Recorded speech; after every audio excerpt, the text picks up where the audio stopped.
And if I could, I've got you the most. It lives in you.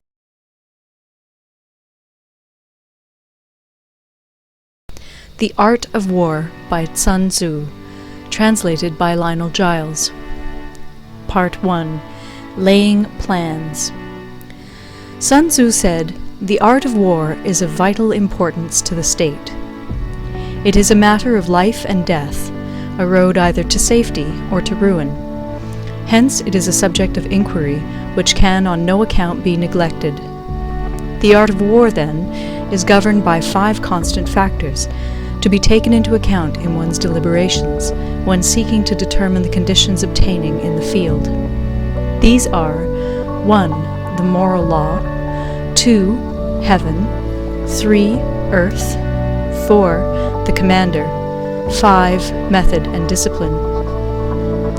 The moral law causes the people to be in complete accord with their ruler, so that they will follow him regardless of their lives, undismayed by any danger. Heaven signifies night and day, cold and heat, times and seasons. Earth comprises distances, great and small, danger and security, open ground and narrow passes, the chances of life and death. The commander stands for the virtues of wisdom, sincerity, benevolence, courage, and strictness.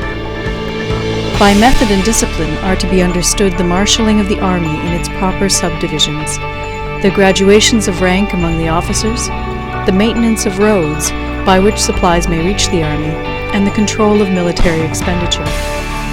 These 5 heads should be familiar to every general. He who knows them will be victorious. He who knows them not will fail.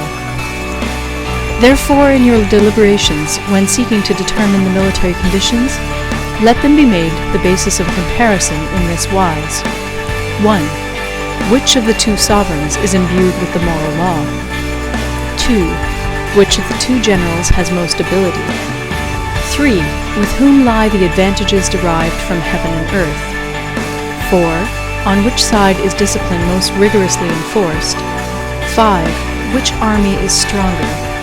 6. On which side are officers and men more highly trained? 7. In which army is there the greater constancy both in reward and punishment? By means of these 7 considerations I can forecast victory or defeat. The general that hearkens to my counsel and acts upon it will conquer. Let such a one be retained in command. The general that hearkens not to my counsel nor acts upon it will suffer defeat. Let such a one be dismissed. While heeding the profit of my counsel, avail yourself also of any helpful circumstances over and beyond the ordinary rules. According as circumstances are favorable, one should modify one's plans. All warfare is based on deception. Hence, when able to attack, we must seem unable. When using our forces, we must seem inactive. When we are near, we must make the enemy believe we are far away. When far away, we must make him believe we are near.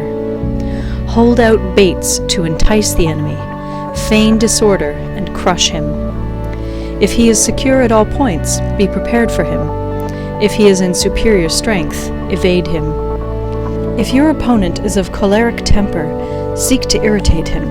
Pretend to be weak, that he may grow arrogant. If he is taking his ease, give him no rest. If his forces are united, separate them. Attack him where he is unprepared. Appear where you are not expected. These military devices, leading to victory, must not be divulged beforehand. Now the general who wins a battle makes many calculations in his temple ere the battle is fought. The general who loses a battle makes but few calculations beforehand.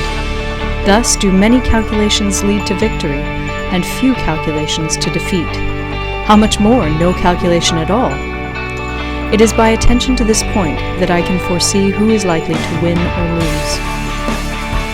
End of Part 1. Part 2.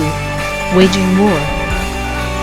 Sun Tzu said, "In the operations of war, where there are in the field 1,000 swift chariots, as many heavy chariots, and 100,000 mail-clad soldiers, with provisions enough to carry them 1,000 li, The expenditure at home and at the front, including entertainment of guests, small items such as glue and paint, and sums spent on chariots and armor, will reach the total of 1,000 ounces of silver per day. Such is the cost of raising an army of 100,000 men. When you engage in actual fighting, if victory is long in coming, then men's weapons will grow dull and their ardor will be damped. If you lay siege to a town, you will exhaust your strength. Again, if the campaign is protracted, the resources of the state will not be equal to the strain.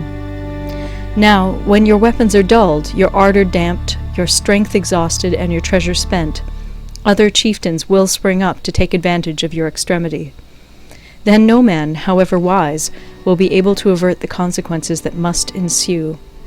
Thus, though we have heard of stupid haste in war, cleverness has never been seen associated with long delays.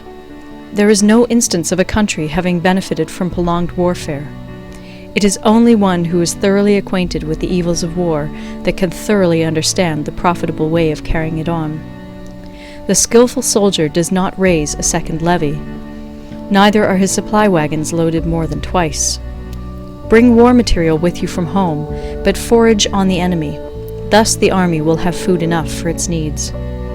Poverty of the state exchequer causes an army to be maintained by contributions from a distance. Contributing to maintain an army at a distance causes the people to be impoverished. On the other hand, the proximity of an army causes prices to go up, and high prices cause the people's substance to be drained away. When their substance is drained away, the peasantry will be afflicted by heavy exactions.